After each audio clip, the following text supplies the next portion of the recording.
All right, listen. Be honest with me for a second. Have you ever said, I'll start in a minute, and then suddenly, it's been 2 hours? Yeah, same.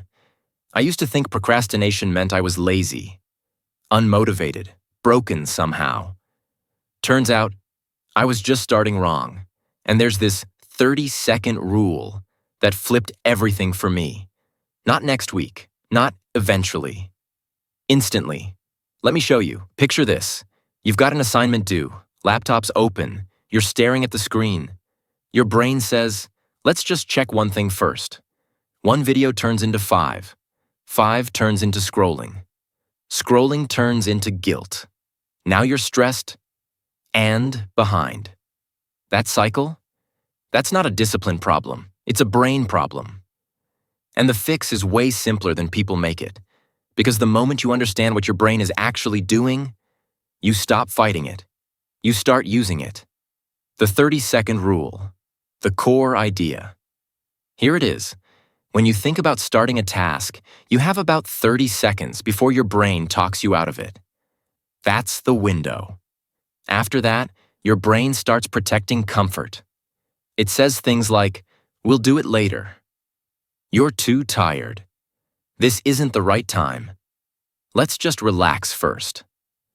Not because it hates you, but because your brain is wired to avoid discomfort. So the rule is simple. The moment you think of a task, move your body within 30 seconds. No planning, no hyping yourself up, no motivation required. Just movement. Example. Very real. Let's say you think, I should study. Don't sit there debating it. Within 30 seconds. Stand up. Open the book. Sit at the desk. Touch the keyboard. That's it. You're not committing to finishing. You're committing to starting. And that tiny move changes everything. Because here's the part no one tells you. Starting doesn't just help productivity. It literally changes your brain. Why this works. Simple brain science. Your brain hates uncertainty. When a task feels big, vague, or overwhelming, your brain reads it as a threat. So it shuts you down.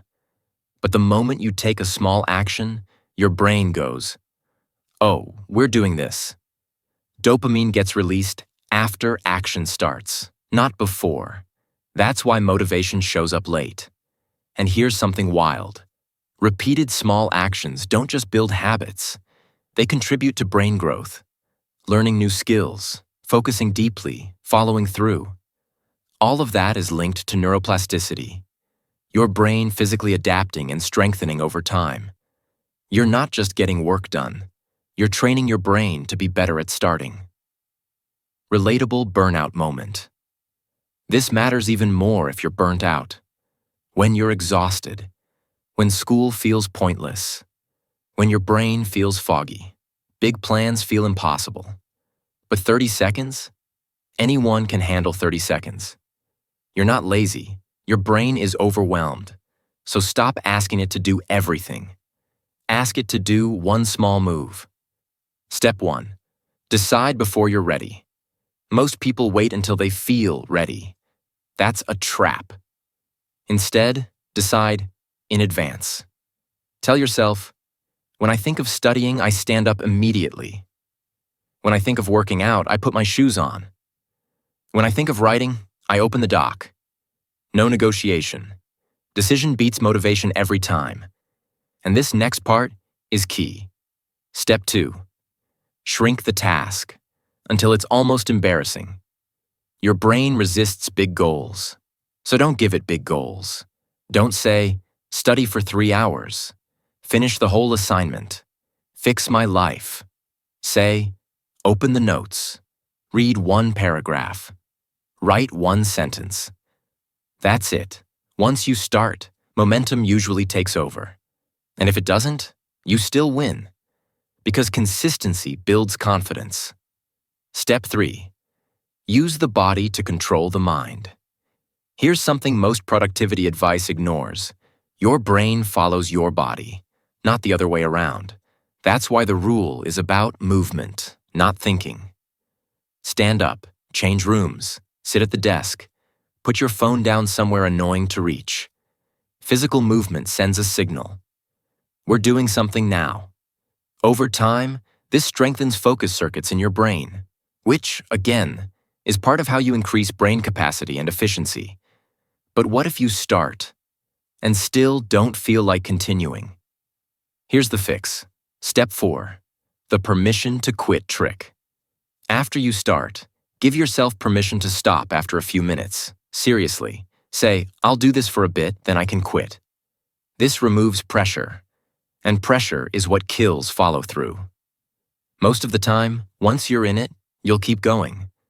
But even if you stop, you just trained your brain to start. That's a win most people never get. This rule helped me during times when my motivation was gone, not low.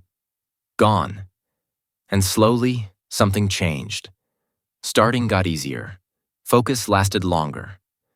Confidence came back. Not because I became disciplined overnight, but because my brain learned. We don't avoid hard things anymore. Bonus: habits that support. Brain growth. Quick side note, because this matters. If you want your brain to work better over time, focus on learning new things consistently, getting enough sleep, moving your body regularly, reducing constant dopamine hits from non-stop scrolling. These habits are linked to better focus, memory, and adaptability. Productivity isn't about forcing yourself. It's about building a brain that supports you. So remember this. You have a 30-second before brain resists. Move your body immediately.